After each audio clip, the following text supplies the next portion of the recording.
Alhamdulillahilladzi anzala 'abdihil kitaba wa lam yaj'al lahu 'iwajan. Asyhadu an la ilaha illallah wahdahu la syarika lah, innama huwa ilahun wahid. Allahu la ilaha illa huwa rabbul 'arsyil 'azim. Allahu la ilaha illa huwal hayyul qayyum. Allahu la ilaha illa huwar rahmanur rahim. Qala rabbi shrah li sadri wa yassir li amri wahlul 'uqdatam min lisani yafqahu qawli waj'alni waziran min ahli. Sesungguhnya segala pujian milik Allah semuanya, dan kita semua memuji Allah, memohon pertolongan kepadanya. Kita berlindung pada Allah dari kesesatan jalannya setan. Siapa yang Allah tunjuki, maka tidak ada yang dapat menyesatkannya, dan siapa yang disesatkan Allah, maka tidak ada yang dapat menunjukinya. Saudaraku yang dimuliakan Allah, kalau kita bertanya, hampir 99% telah meyakini kita semuanya itu mengikuti jalannya Rasul, termasuk ibadah-ibadah yang kita laksanakan itu sesuai dengan tuntunan Rasul. Hal ini terbukti dengan banyaknya ibadah-ibadah yang dilakukan yang diyakini sesuai dengan sunnah Nabi, sesuai dengan sabda Rasul dalam beribadah. Namun pertanyaannya, benarkah semua ibadah kita itu sudah sesuai dengan apa yang disampaikan Rasulullah? Dan apakah juga pengertian Rasul itu hanya Muhammad saja? Dan benarkah sekarang ini sudah tidak ada Rasul lagi? Maka di dalam hal ini marilah kita tanyakan kepada Allah melalui Al-Quran. Bagaimanakah jawabannya? Kita simak melalui surat ke-10 ayat 15. A'udzubillahi minasyaitonirrajim. Bismillahirrahmanirrahim. Wa idza tutla 'alaihim ayatuna bayyinatin qala alladziina la yarjuna liqa'ana bi Qur'anin ghairi hadza abadilu qul ma yakunu li an ubadilahu min tilqa'i nafsi in atabimu ila ma yuha ilayya ini akhafu in asaitu rabbi adzaba yaumin adim. Surat Yunus ayat 15. Dan ketika dianalisakan atas mereka ayat-ayat kami yang menerangkan, maka berkatalah orang-orang yang tidak berharap pertemuan dengan kami, datanglah Al-Quran selain ini atau gantilah dia. Ini kata orang-orang yang kafir ketika dibacakan Al-Quran seperti itu. Kemudian katakanlah, ini Allah memerintahkan kepada Nabi untuk mengatakan kepada umatnya, tidak ada bagiku untuk mengganti dari yang sampai kepada diriku, bahwa yang aku ikuti kecuali hanyalah wahyu yang diwahyukan kepadaku. Aku cemas, aku khawatir jika mendurhakai Tuhanku, jika menyanggah Tuhanku, takut pada siksaan pada hari yang besar di akhirat nanti. Nah, mencermati dari ayat tersebut, benarkah kita itu sudah mengikuti Rasul secara benar? Sudahkah kita menyatakan Muslim 100% ini sudah mengikuti wahyu sebagaimana yang diperintahkan oleh Rasul? Kenapa? Karena kita selama selalu bangga dan menyatakan dirinya kita itu paling ittiba Rasul, mengikuti Nabi yang paling benar, pengikut Nabi yang paling benar. Lalu Rasul seperti apakah yang masih berani menyampaikan yang selain wahyu? Rasul itu dari dulu, sekarang, dan yang akan datang hanya menyampaikan perintah atau hukum yang sama, yaitu yang berasal dari Tuhan yang sama, yaitu dari Allah. Jadi tidak ada perbedaan antara yang Rasul yang dulu, sekarang sampai Rasul yang akan datang. Mari kita simak surat ke-6 ayat 50. Qul aqulu lakum indi wazainullah wala a'lamu ghaiba wala aqulu lakum inni malak in atabinu ila ma yuha ilayya qul ya yastamil a'ma wal basir afala tatafakkarun. Katakanlah, aku tidak mengatakan kepadamu bahwa padaku ada perbendaharaan Allah, dan aku tidak mengetahui hal-hal gaib, dan aku tidak mengatakan kepadamu bahwa aku ini seorang penguasa, seorang malak. Malak itu bukan malaikat, malak itu artinya penguasa. Bahwa yang aku ikuti hanyalah wahyu yang diwahyukan kepadaku. Katakanlah, samakah yang buta dengan yang melihat? Apakah kamu tidak berpikir? Nah, melalui ayat-ayat ini Allah memerintahkan kepada Nabi untuk mengatakan kepada umatnya bahwa aku dalam hal ini aku Nabi tidak mengetahui perbendaharaan Allah, dan aku Nabi juga tidak tahu hal-hal yang gaib, dan aku dalam hal ini aku Nabi juga tidak berlaku sebagai penguasa, yang artinya bisa membagi-bagi syafaat, bisa juga mengentaskan orang yang masuk di dalam neraka. Yang aku ikuti, yang diikuti Nabi hanyalah wahyu yang disampaikan kepadaku itu kepada Nabi. Menyampaikan keterangan yang selain wahyu, Nabi itu tidak berani, apalagi sampai mengganti perintah, mengganti Al-Quran. Bahwa pernyataan Nabi tidak berani menyampaikan selain wahyu itu adalah 100% benar. Ini berarti bahwa Nabi sebagai utusan Allah hanya menyampaikan wahyu yang diterima dari Allah dan tidak menambahi ataupun mengurangi dari wahyu tersebut, apalagi menggantinya. Nabi tidak berani berbicara atau bertindak berdasarkan hawa nafsunya ataupun keinginan pribadi dalam hal menyampaikan ajaran-ajaran agama. Kita simak di dalam surat ke-53 ayat 2, 3 dan 4. Madola sohibuhum wa maghawa. Kawanmu dalam hal ini Muhammad itu tidak sesat dan tidak pula keliru. Wa ma yantiqu 'anil hawa. Dan tidaklah yang diucapkan itu Al-Quran itu menurut kemauan hawa nafsunya. In huwa ila wahyun yuha. Ucapannya itu tiada lain hanyalah wahyu yang diwahyukan kepadanya. Kemudian dalam surat ke-69 ayat 41, 42, 44, 45 itu dijelaskan sebagai berikut. Wa ma huwa biqauli sa'irin qalilan ma tu'minun. Dan Al-Quran ini bukanlah perkataan seorang penyair sedikit sekali yang kamu beriman kepadanya. Kalau Al-Quran dikatakan bukan sebagai perkataan yang disair-sairkan, Al-Quran bukan untuk lagu-lagu, itu yang beriman sedikit sekali. Yang banyak itu ya Al-Quran itu untuk lagu-lagu. Bahkan menurut beberapa hadis itu pembukaan ayat Bismillahirrahmanirrahim itu bisa dibaca dengan 13 lagu. Nah ini banyak, itu yang mengimani banyak sekali. Tetapi kalau dikatakan bahwa Al-Quran itu bukan untuk lagu-lagu, yang percaya itu sedikit sekali. Maka benar ayatnya bahwa Al-Quran itu bukanlah perkataan seorang penyair. Wala biqauli kahin qalila ma tadakkarun. Dan Al-Quran bukanlah perkataan tukang tenung, atau Al-Quran itu bukan untuk kata-kata untuk perdukunan.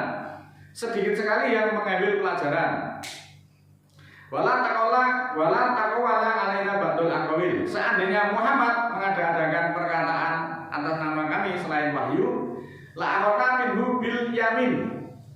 Akan kami ambil dia dengan tata hukumnya, artinya akan disiksa sesuai dengan aturan yang berlaku. Sumala qata'na minhu watin, dan kemudian benar-benar akan kami potong urat tali jantungnya. Muslimin muslimat yang dimuliakan Allah, mencermati ayat tersebut bahwa Allah itu memberi pelajaran kepada kita semuanya, umat muslim yang mau mengikuti apa yang dilakukan Muhammad sebagai Nabi dan Rasul, bahwa satu, Rasul itu tidak sesat dan tidak pula keliru. Karena apa? Karena banyak sekali yang menuduh saya, menuduh kita yang mengkaji dan mendalami ayat Al-Quran ini dikatakan sebagai sesat. Padahal kita itu mengikuti ayat yang disampaikan oleh Muhammad.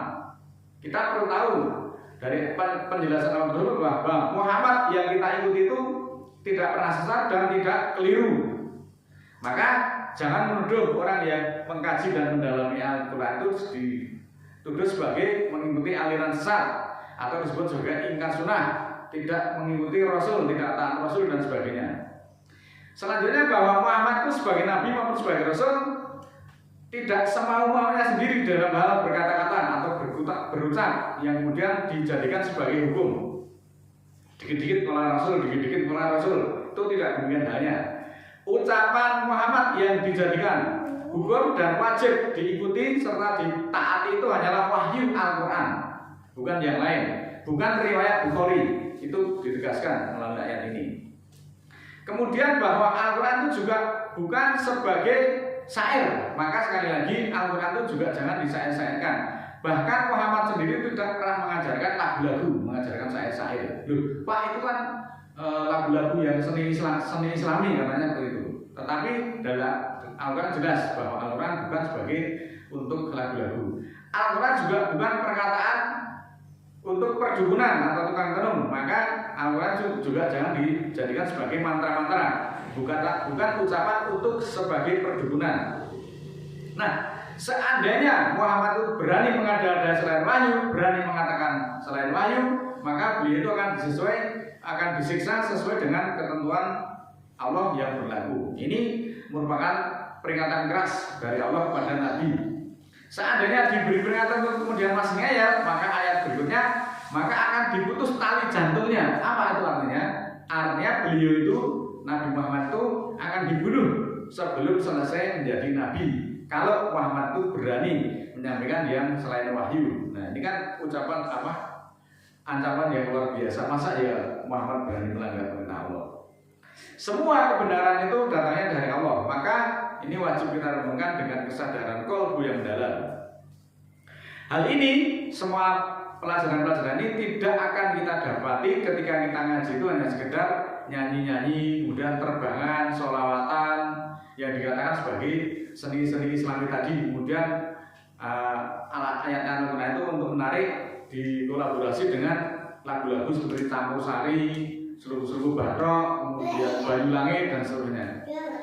Maka ini jangan sampai peristiwa berikut menimpa kita semuanya di akhirat nanti.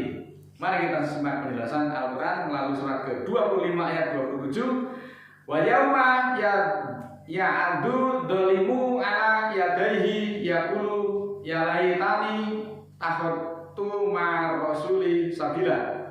Pada hari ini di akhirat nanti orang-orang zalim memukulkan atas tangannya dan mengatakan alangkah baiknya aku mengadakan bersama Rasul sebagai garis hukum. Jadi orang-orang zalim itu nanti di akhirat menggerutu geram atas perilakunya sendiri, atas kesalahan sendiri. Wa ya wailata laitani lam attahid fulana qalila. Wahai celaka, alangkah baiknya aku tidak mengikuti atau mengadakan sebagai fulan itu sebagai pengatur. Di sini ada kata-kata fulana. Itu yang menyampaikan bukan ayat itu diikuti, maka dia menyesal di akhirat. Laqad adolatani ngani dikri ba'da ija'ani wa kana syaitanu lil insani qadula. Sesungguhnya dia telah menyesatkan aku dari peringatan dari Al-Quran itu sesudah sampai kepadaku. Adalah setan itu terhina bagi manusia. Nah saudaraku, menemukan ayat-ayat ini sebagai peringatan dan renungan jiwa kita semuanya.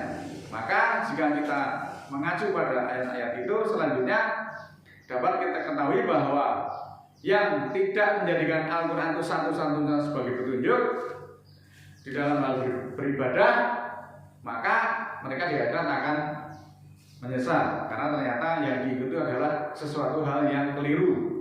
Itu tadi si fulan itu ternyata yang diikuti selama ini dipuji-puji, diikuti, ditaati, ternyata justru kesesatan yang dia ikuti. Ibadah yang 100% mengikuti Rasul itu ya yang sesuai dengan ayat-ayat Al-Quran tadi.